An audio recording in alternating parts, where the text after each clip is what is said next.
Hi, this is Tracy with DIY or Bust.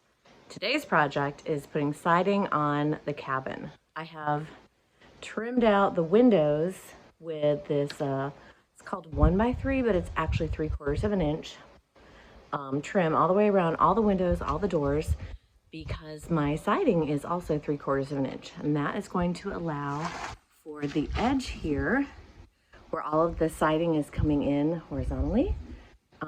So I won't have all the edges of that siding showing up on this inside edge of my window trim.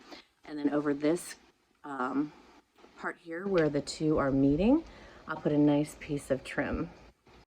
I've already started on this side of the house. Wanted to make sure I could get everything figured out and figure out what I was doing. I'm gonna have a deck here, so I'm not finishing this at this time.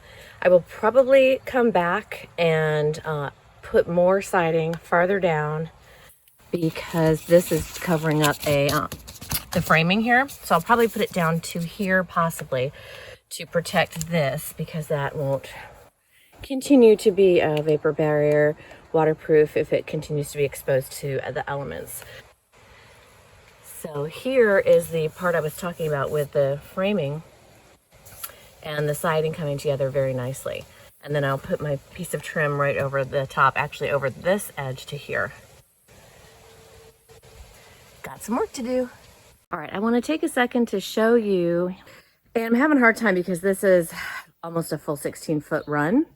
So what I did here was I'm setting these blocks that I can set my first run on, but because it keeps falling off, I nailed a second piece on top of the first to help it slide in. Hopefully this is going to work.